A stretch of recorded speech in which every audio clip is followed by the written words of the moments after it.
साथियों, आप सभी को पता है कि भारत में अधिकांश आदिवासी समुदाय निवास करते हैं अलग अलग राज्यों में, अलग अलग संस्कृति सभ्यता उनकी पहचान के साथ में। साथियों, आज मैं बात कर रहा हूँ खड़िया जनजाति की। साथियों नमस्ते, जोहार। मैं प्रशांत मुजाला स्वागत करता हूँ आपके अपने यूट्यूब चैनल अबाउट ट्राइबल में। साथियों, आज मैं बात करूँगा खड़िया आदिवासी समूह की। ठीक है, खड़िया आदिवासी समूह। साथियों, ये जो समुदाय है खड़िया आदिवासी समूह है, वो समुदाय जो है मुख्य रूप से कहाँ निवास करता है? मुख्य रूप से यह झारखंड में निवास करता है। ठीक है, झारखंड में मुख्य रूप से निवास करता है।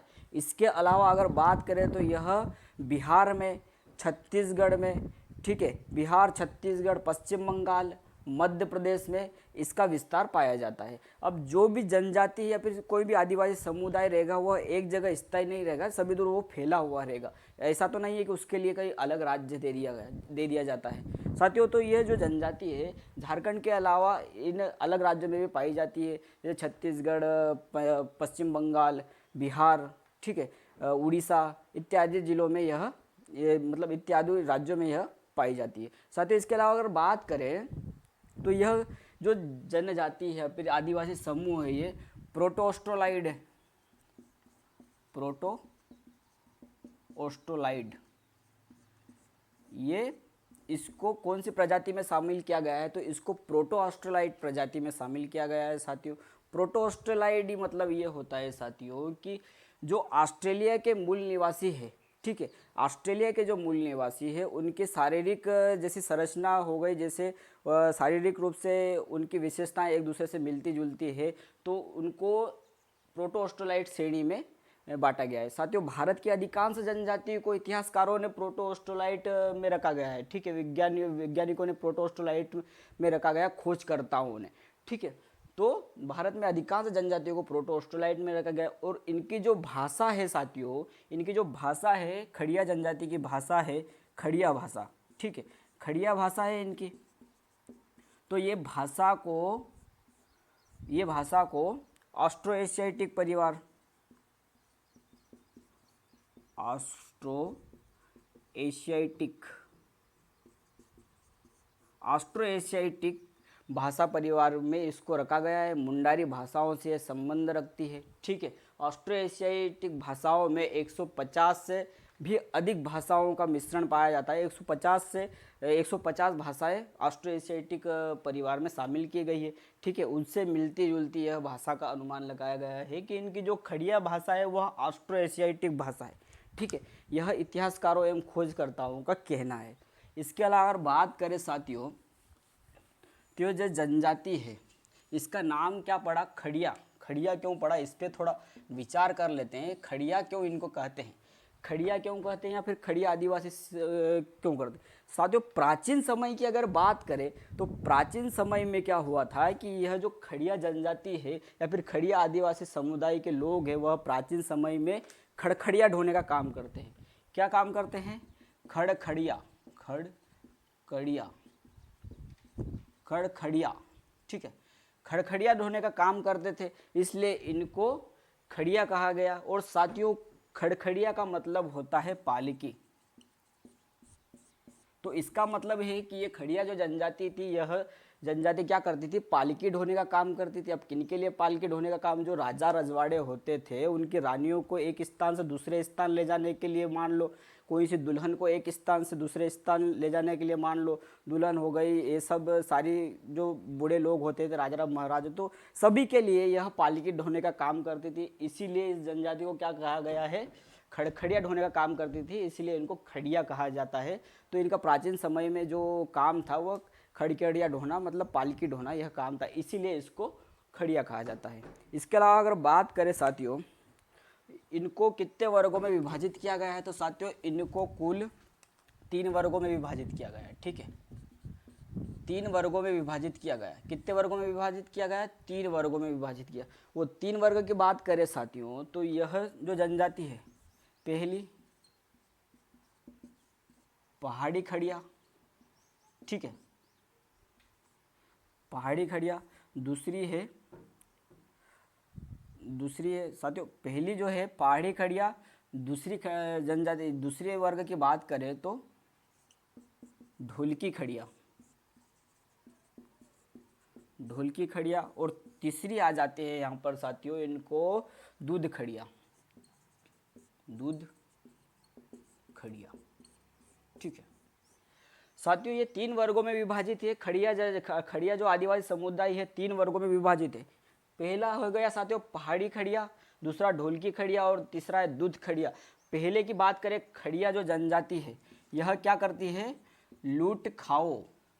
ठीक है, लूट खाओ, लूट लाओ, सॉरी, लूट लाओ कूट खाओ, लूट लाओ और कूट खाओ की नीति पर काम करती थी। साथियों लूट लाओ और कूट खाओ का यहाँ पर यह मतलब होता है कि लूट लाओ और कूट खाओ मतलब जंगल से जो भी मिल जाए उसको लूट लाओ और अपना जीवन यापन चला लो।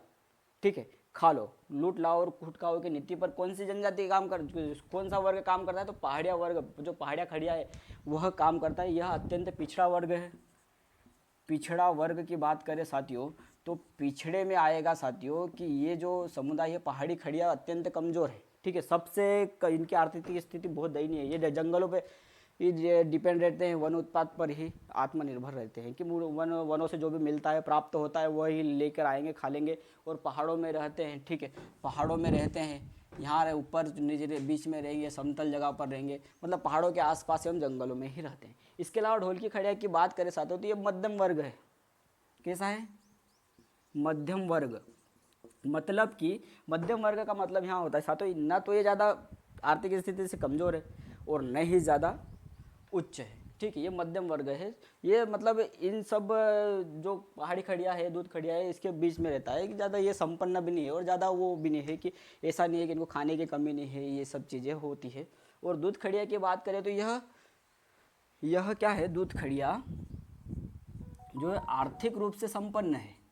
ठीक है, संपन्न, आर्थिक रूप से संपन्न माना जाता है दूध खड़िया। जैसे कि नाम से पता चल रहा है कि ये सब चीज़ें जो दूध खड़िया की करें तो ये बातें करें तो यह क्या करते हैं कि कृषि करने लग गए, पशुपालन का इनका ज्ञान था तो इनका जो इनकम ऑफ सोर्सेस है वो बहुत अत्यधिक बढ़ गई है। तो साथियों इतना नहीं भी अभी आदिवासी समुदाय ये दूध खड़िया हो चाहे ढोलकी खड़िया पहाड़ी खड़िया, अब वो आदिवासी तो आदिवासी ही रहेगा, परंतु दूध खड़िया की बात करें साथियों तो दूध खड़िया जो है वो आर्थिक रूप से थोड़े सक्षम है। ठीक है, इसके अलावा अगर बात करें साथियों, ये तो हो गई वर्गों की बात। इसके अलावा अगर हम बात करें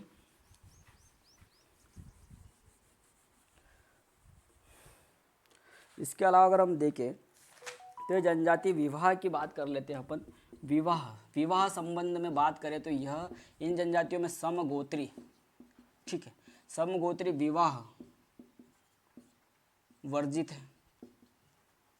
समगोत्री विवाह वर्जित है मतलब इसका मतलब ये है कि साथियों एक ही समुदाय में यह क्या करते हैं, मतलब सॉरी एक ही गोत्र में यह विवाह नहीं करते हैं। इसके अलावा अगर बात करें साथियों तो वधु मूल्य प्रचलित है, वधु मूल्य। ठीक है, खड़िया जनजाति में क्या कहे है साथियों, वधु मूल्य प्रचलित है, वधु मूल्य का प्रचलन ज़्यादा है। इसमें वधु मूल्य में क्या करते हैं कि वर पक्ष वधु पक्ष को दहेज देते हैं, ये सब वधु मूल्य प्रचलित है। ये इनकी सामाजिक विवाह के संबंध में कही जाने वाली कार्य है।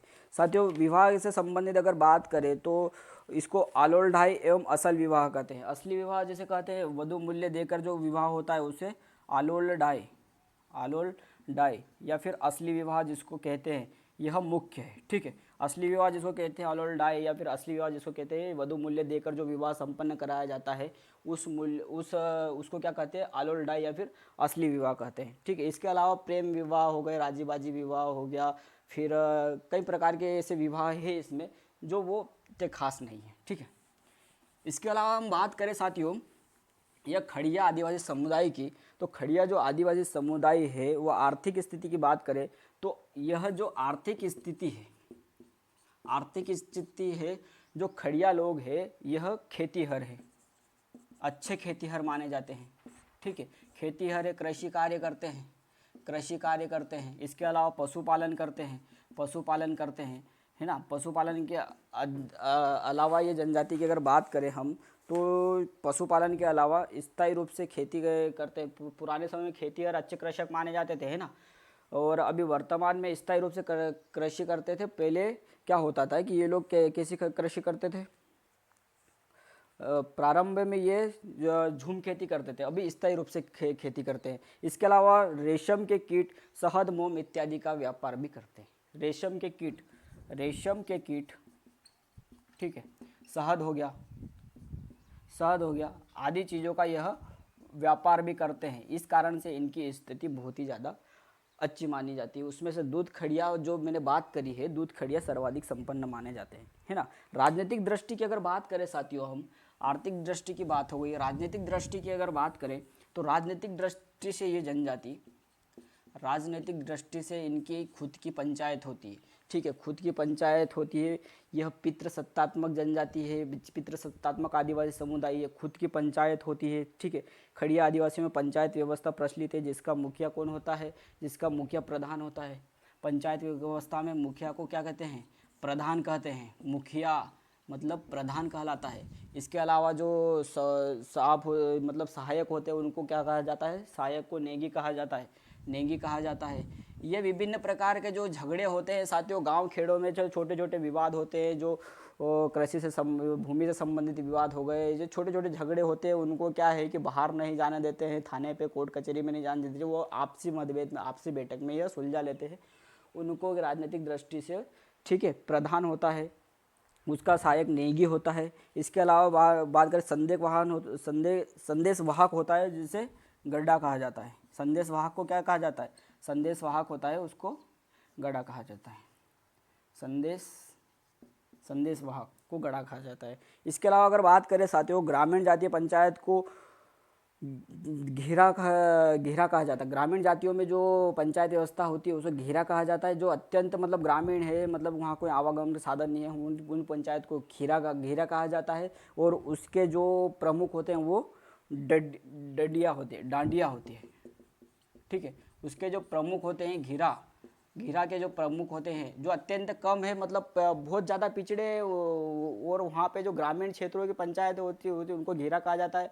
और जो लोग होते हैं वहाँ पे प्रमुख होता है, उसके डांडिया कहा जाता है। साथियों ये था साथियों खड़िया आदिवासी समुदाय के बारे में सामान्य सी जानकारी। साथियों हम इसी प्रकार से आदिवासी समाज से रिलेटेड, उनकी सभ्यता संस्कृति से रिलेटेड वीडियो बनाएंगे और अपलोड करेंगे। आप हमारे चैनल को लाइक करें, शेयर करें, सब्सक्राइब करें। साथियों ये था खड़िया आदिवासी के बारे में एक सामान्य सी जानकारी। धन्यवाद।